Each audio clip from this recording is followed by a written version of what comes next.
For the next speaker, we can move to a case study now. We will have a couple of speakers indeed, Panagiotis Zarogiannis and Gloria Lopez Galvez.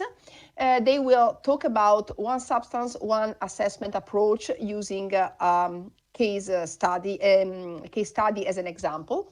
And just to give you a brief, short outlook about their background, Gloria is a senior scientific officer in EFSA, and she's currently the coordinator of the chemical strategy for sustainability and the one substance, one assessment carried out in EFSA. On the other way around, Panagiotis is a regulatory officer at the prioritization unit in ECHA, so 2 European agencies here, acting as the coordinator for setting up the new approval system for substances used in the food packaging or food contact material. So, Gloria and Panagiotis, the floor is yours. Thank you.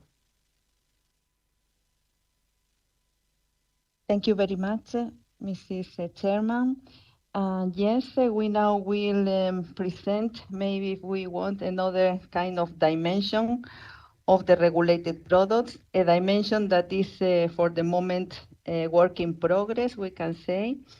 And yes, the title of our presentation is One Substance, One Assessment, a Case Study. I am not sure if I can pass the slide. Yes. Okay. So, sorry. Okay, so then, yes, for this topic, we have put together this agenda that comprises these, indeed, 6 items. So in the first place, we will present to you how the scientific advice it is structured in the European Union. And of course, we will center our speech in the relevant agencies under the One Substance, One Assessment. Then in the second part of our presentation, we will explain how the regulated products are assessed under the, as I said again, the agencies that are of interest for this topic of the One Substance, One Assessment. And then, now that we had already put together that background, I will explain the chemical strategy for sustainability, which is the umbrella for this, again, One Substance, One Assessment. And then our colleague from ECHA, Panos, will start with the other 2 topics. So he will show this example of cooperation on the piloting of this OSOA, if we want to abbreviate that, One Substance, One Assessment, this pilot that is being conducted between ECHA and EFSA on the Drinking Water Directive and the food contact materials. And finally, we have put together some conclusions. And then last but not least, we will share with you in the chat a quiz that we have put together with some about 4 questions. So I hope that you can be very attentive to our talk, so then you can later on compile the quiz in the appropriate manner.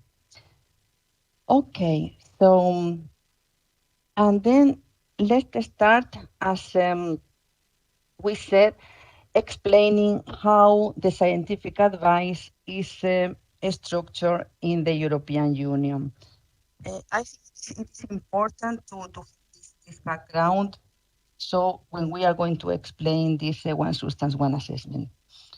Okay, first of all, let's consider this statement that is very important, and it is of my interest that you get this recorded in your brain, that it is the European Union is committed to base its proposals for legislation and its decision based on the best available scientific knowledge. And how the European Union gets these scientific advices?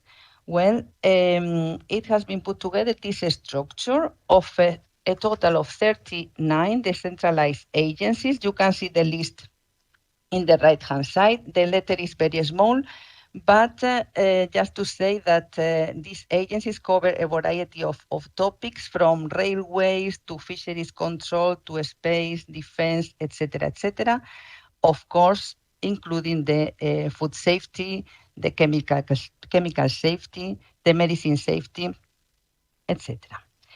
And then, besides those 39 centralized agencies, the European Union counts also with the 2 independent scientific committees that are indeed in Brussels under the European Commission. These are the Scientific Committee on Consumer Safety and the Scientific Committee on Health, Environment and Emerging Risks. These two also provide scientific advice to the European Commission.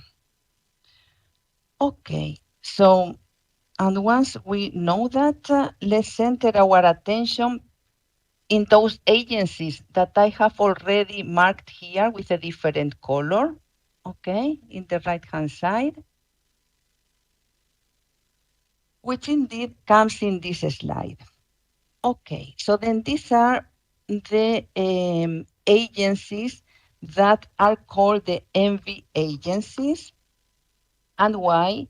Because they are all these 5 under the responsibility, if we want to say that, of the European Parliament, of this committee of the European Parliament on Environment, Public Health and Food Safety. And which are these 5 agencies? Okay, you have those logos in the screen. I think I am maybe repeating also something here from the past speeches, but I think it's okay to have maybe more than less.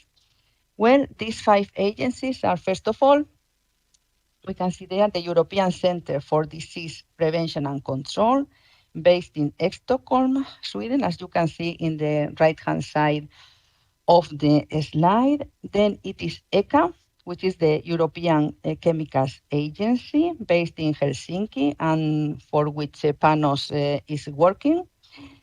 Then we have the European Environmental Agency, that is based in Copenhagen, Denmark.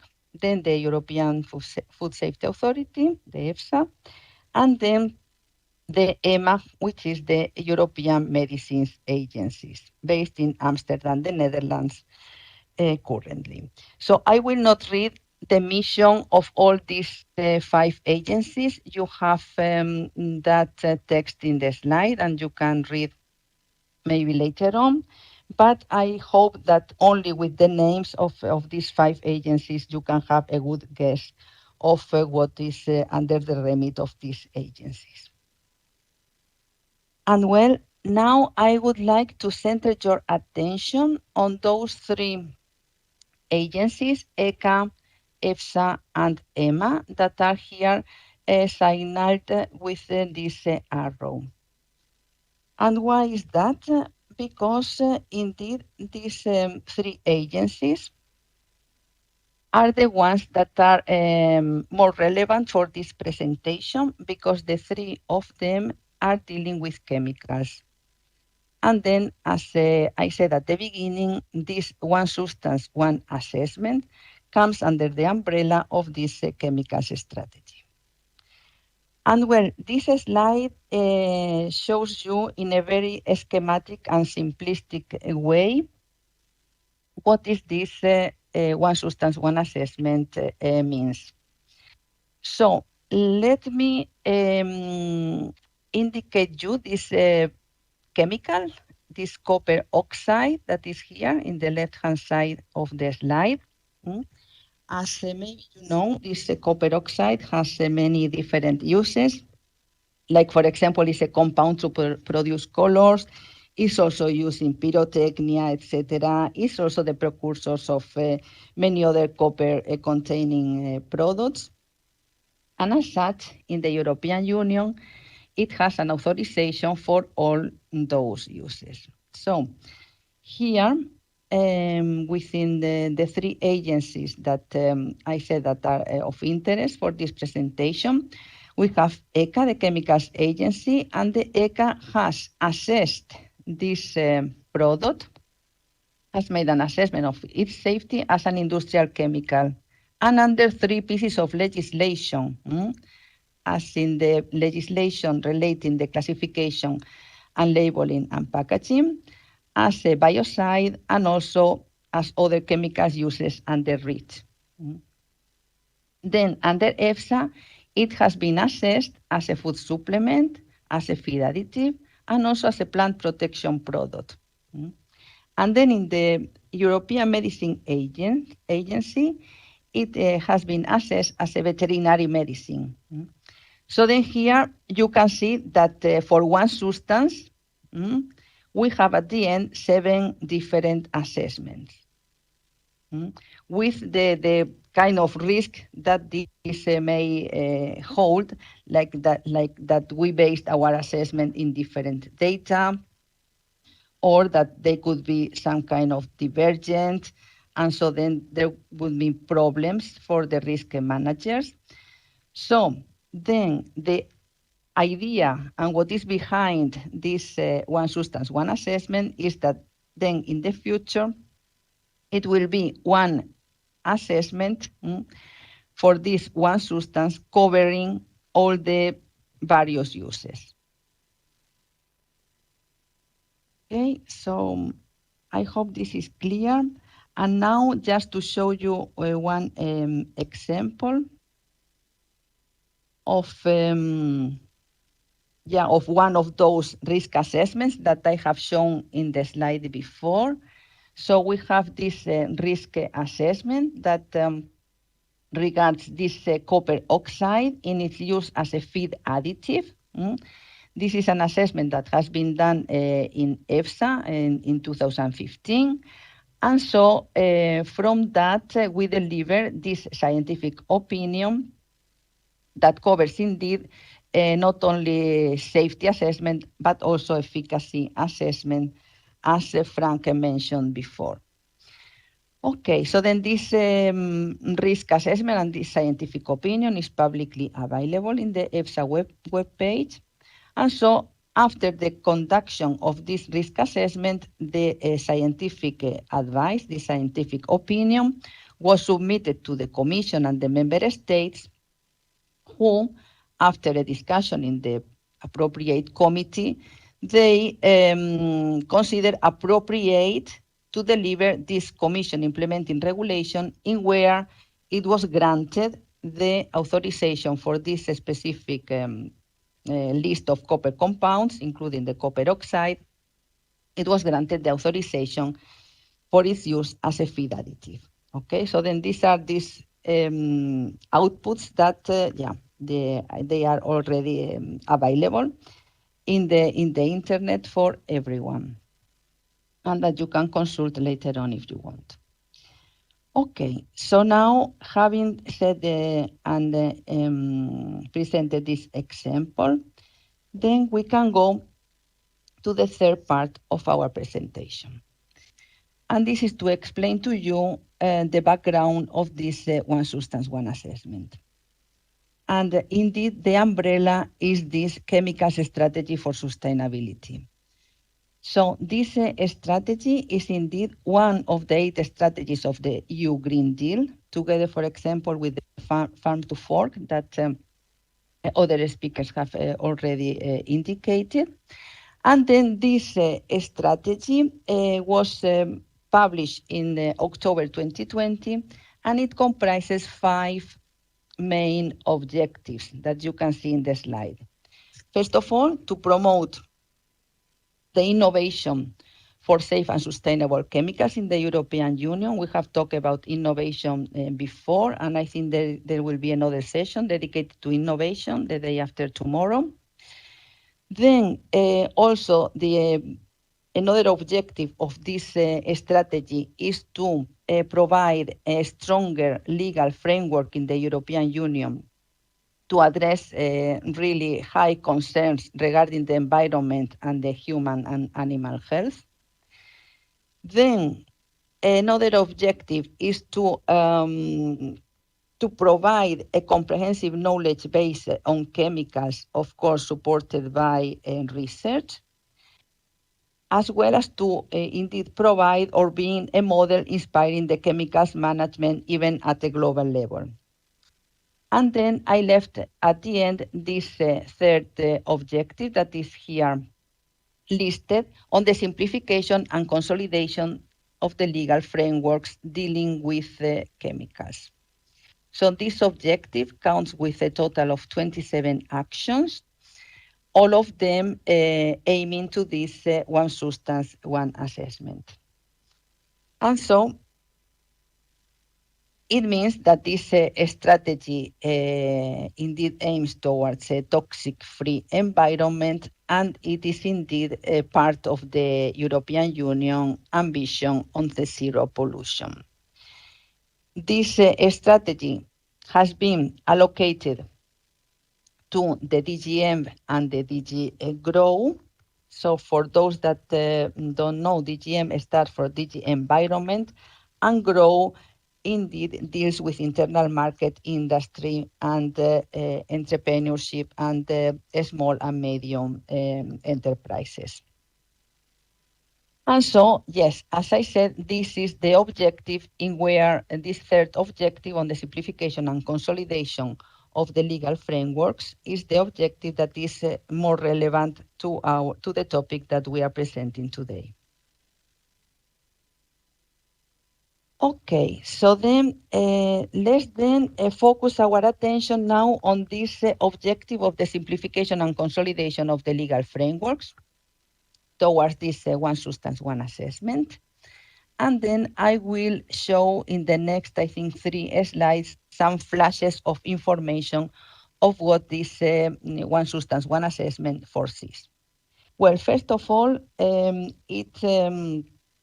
it foresees the establishment of a coordination mechanism at the Commission level, so then that the initiation of all these risk assessment regarding the same substance can be done in a more synchronized way.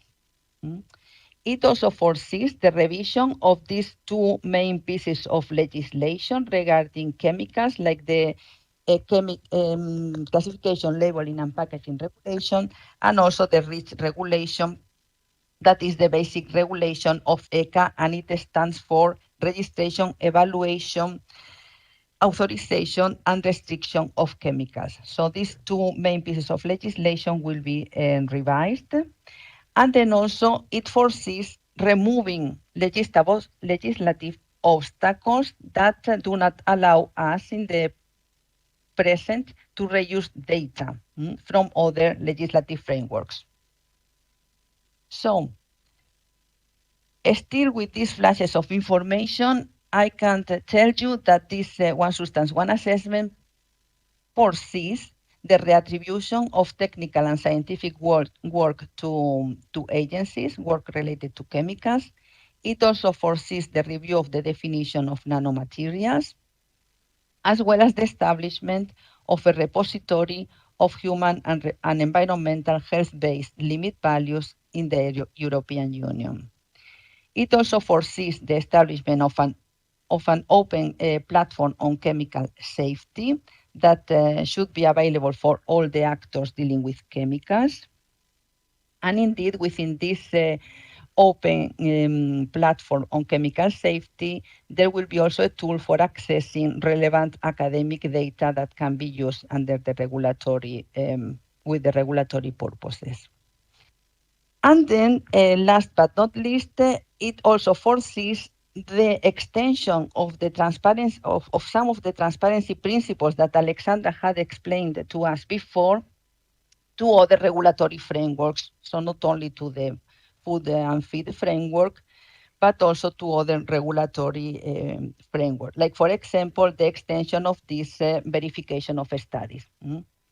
So that would allow the European Union and the national authorities to commission the testing and monitoring of substances with regulatory purposes.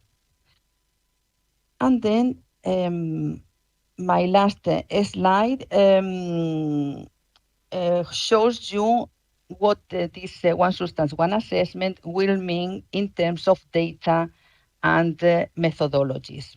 So in terms of data, as I think I have indicated before, it aims that data from all the regulatory frameworks should be easily findable, should be interoperable within various regulatory frameworks, would be, of course, secure, possible to be shared and reused in principle by default.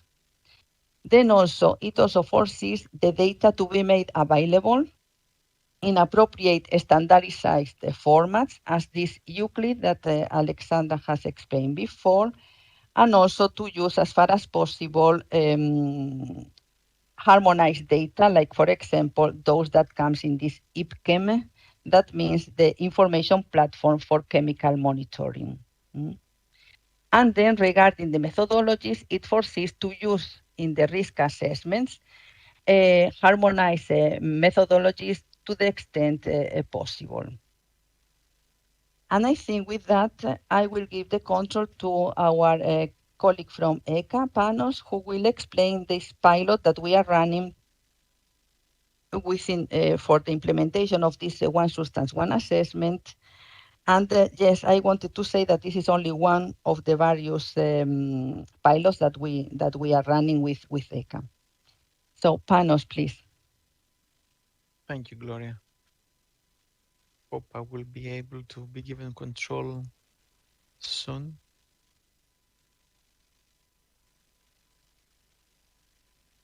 Okay.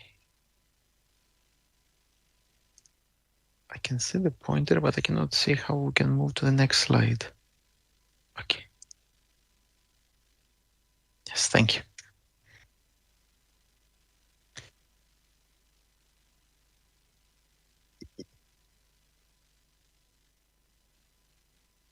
Yes, thank you. That works well. Thank you. I hope you can hear me, and thank you, Gloria, for the introduction. Indeed, I work for ECA, and we are preparing the new system for authorizations in the field of drinking water contact materials, and there are clear interlinks with what has been happening for a number of years now in food contact materials.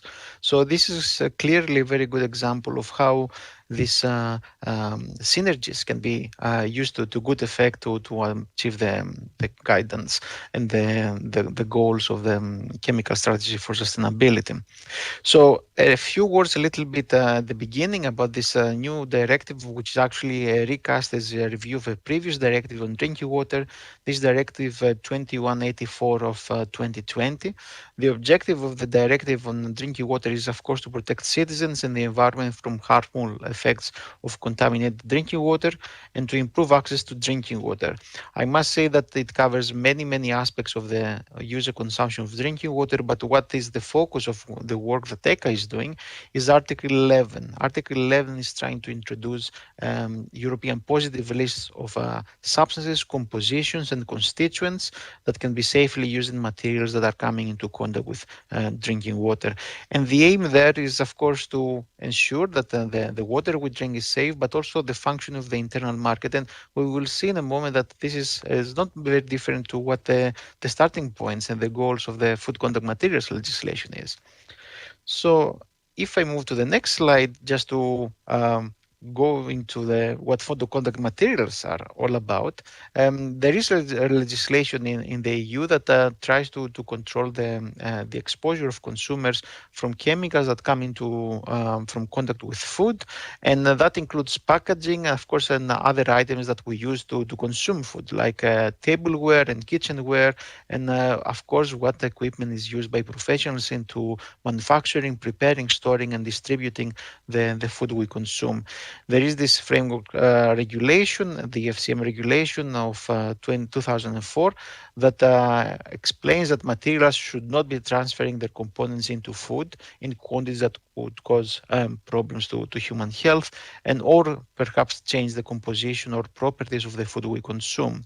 So the principal objectives of this food contact materials legislation is to provide the basis for a high level of protection of the consumer's health, of course, which is in the interest of consumers, and again, the effective function of the internal market. So as you can see, the the main goals of the two pieces of legislation are essentially the same: protect people in the EU, but also ensure that the market internally works well. And it is very important to mention this, particularly the second point for the Drinking Water Directive, because so far there have been some national systems in place, but not in other member states. So this harmonization of how the materials in contact with drinking water is achieved is a very important goal of what we're trying to do these days. This is a table that I will try not to necessarily go through it line by line, row by row, but just to give you a little bit of a feeling of what are the similarities and some differences between the Drinking Water Directive, DWD, and the Food Contact Materials legislation, FCM. So the materials that are being covered by the Drinking Water Directive are wider than the one when it comes to the food contact materials, at least at the EU level in a harmonized way. Because in the Drinking Water Directive, we're looking into plastics, rubbers, coatings, silicones, and lubricants, but there are other materials like cementitious contact materials, metallic contact materials, and inorganics, such as enamel, glass, ceramics, and all this will be taken into account.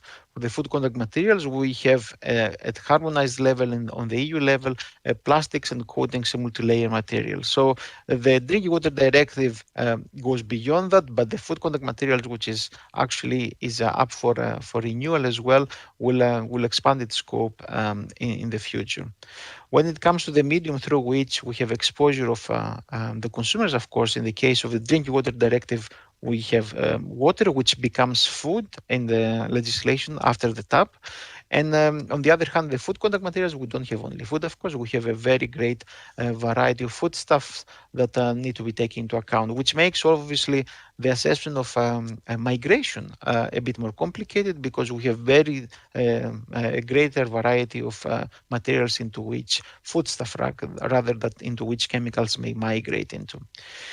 The life cycle of materials is an important aspect. Of course, the packaging or other equipment that we use in the preparation of the food, sometimes they last only for a day or two, or maybe a few days, sometimes months, sometimes years. But when it comes to the contact materials for drinking water, and I need to emphasize that in the scope of the Drinking Water Directive, we're talking about abstraction all the way to the top. So it's all the equipment, all the installations that happen in between, but not after the tap. So what happens between these two extremes from abstraction all the way to the tap?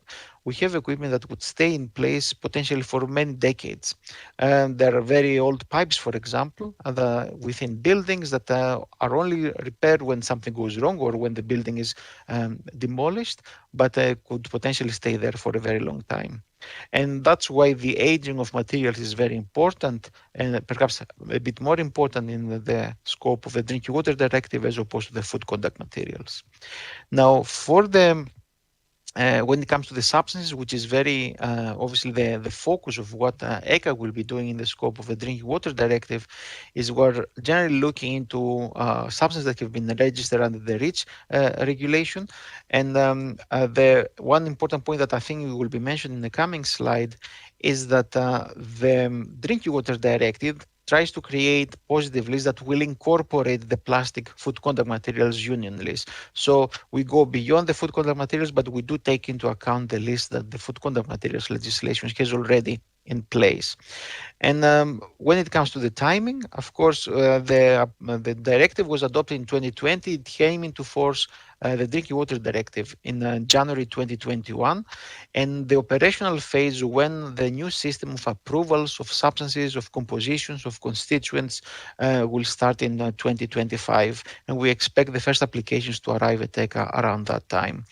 On the other hand, the food contact materials has a much longer history of this process of approvals. But as I mentioned briefly earlier, there is a process of revising the regulation, and this is ongoing. That will take a few years, and at some point that the two pieces of legislation will, in that respect, will catch up. Finally, final commonality between the two fields of regulation is the IT platform that is being used. And the Euclid that Gloria mentioned briefly earlier is the template that will be used by the applicants who submit applications to ECHA, but this is also in use under the Open EFSA ESFC system in place for the food contact materials too. So I hope that gives you a little bit of an overview of similarities and differences, but essentially the goals of the two pieces of legislation are very, very similar. So, if I can focus a little bit on the similarities, because this drive the opportunity for this one substance one assessment is that we have a system of positive lists. What the positive list means, once you place a substance or a composition or a constituent into a positive list, anybody in the EU can actually use it according to the conditions that have been attached to this approval. And then, of course, there are many substances that we are looking at when it comes to the Drinking Water Directive. I mentioned earlier that we have already incorporated in the plastics list, the organics list of the Drinking Water Directive, the list that is used under the Food Contact Materials Regulation, and specifically the list that you can find in Annex 1 of Regulation 10 of 2011. So we go beyond the food contact materials plastic list, but we take that into account. And of course, we have issues of migration. This is the key concern. And this is causes the necessity of obviously trying to measure or at least model, in the worst case, the migration of the chemical into the water, in the case of the Drinking Water Directive, or into foodstuff, in the case of food contact materials. And based on the experience we have discussing with stakeholders, of course, we know that some applicants will be common to both of them. And we are already aware of the people, of the types of applicants that EFSA is encountering for the food contact materials, and we expect several of these economic operators to be the same for us in the case of the drinking water contact materials. And finally, in both cases, there is an independent scientific expert body within the agencies that will offer an opinion on any application that we receive. And this opinion obviously is being transferred to the Commission. The Commission finally make a decision whether to add something to the list, or to remove something from the positive list, or to amend something on the positive list. So there is a great opportunity for a coordinated implementation. And of course, because the Drinking Water Directive, when it comes to the positive list, comes a bit later than the food contact materials, there are important lessons to be learned. And that's why we are in very close collaboration with EFSA to ask about their experiences, how the application system has worked in the past for them, and what we can learn going forward, with the understanding, of course, that the number of applications that we will be receiving for the Drinking Water Directive are going to be much, much higher in volume, because the one important point of the system that we are setting up for the drinking water is that we create the first European positive list that have to be reviewed, all of the entries in there. So there will be many applications that will be coming to EFSA, to ECHA in the coming years after 2025. So what we have been discussing, and going into the technical aspects of the overlaps or the commonalities between drinking water and food contact materials regulation. First, we have the issue of methodologies. One key common aspect of the systems that the food contact materials have in place, and what we are trying to set up for the drinking water contact materials, is that we base our approach to migration tiers, which means that we need to measure the migration of the chemical into water and find out whether we can call it low, medium, or high. And there are obviously thresholds to qualify something as low, medium, or high. And upon finding the migration tier for the substance, then we create a different level of data requirements. So the toxicological studies we need to obtain from an applicant for a certain substance will depend on the migration tier. So lower migration, lower amount of data. High migration, high volume of data that we need to receive to make sure that we have enough information to issue an opinion on how hazardous the substance is and how safe it is to use it in contact materials. And I mentioned already before that we have this format based on Euclid, which right now we're trying to adapt to the needs of the Drinking Water Directive to create a new template within Euclid. But Euclid is a platform to be used by applicants in both cases. Now, Apart from creating information requirements, which will be reflected in some legal texts that ECA is currently formulating in collaboration with the DG Environment, the Commission, we are setting up also guidance. Because it's a very new area, there will be many applicants that will be affected by the new obligations, and we need obviously to explain to them how they need to meet their obligations. So we are taking into account work that has been done in other areas. So there's no need to reinvent the wheel where there's already enough sufficient understanding of how the system should work. And you can see on the slide, REACH, CLP, the Biocide Products Regulation provide a very good basis for the assessment of the hazard of substances that are used as starting substances, compositions, and constituents in drinking water contact materials. On the other hand, of course, we have the regulation food contact materials. We have the list for the plastic list that I mentioned before, and of course, there is guidance that comes from EFSA that we have taken into account to try to reflect that, particularly in the field of migration, which is something that is quite new for ECA as well. And for those who perhaps are not familiar with the field of drinking water directive, there is an initiative by a number of member states. They are called the 4MSI that currently encompasses Denmark, Germany, France, the Netherlands, and the UK on the side as well, who have developed a methodology for assessing substances and compositions and constituents in drinking water contact materials, and they have their own positive list. So certain member states have this own positive list and provisions, and we have taken this into account when creating the methodology we need at the EU level for the drinking water contact materials. So there are many sources of information, and certainly what EFSA has done in the past is one of the key sources of knowledge, expertise, and experience that we have taken into account. So to try to conclude, and I hope this there is too much information and it's a very superficial take, obviously, on a very extensive pieces of legislation. So we're trying to the challenge that the strategy for sustainability will face, and actually the challenge that the strategy is trying to overcome, is we need to coordinate the work we do in different regulatory areas, and when we have different involved actors, certainly we need to have communication what each other is doing to be able to avoid to find synergies, to avoid the duplicating work, and also that will be good for the EU taxpayer, but also for the people who have to meet obligations, so they don't have to submit the same information multiple times in the future. This cooperation across agencies and member states can be seen in what we actually do right now. We have very close collaboration between the agencies. We have groups of member states who are supporting ECA in developing the new system for approvals for the Drinking Water Directive, taking into account what they know from the food contact materials, because the work that member states have done in the past in drinking water is essentially inspired by the work that they have been doing on food contact materials.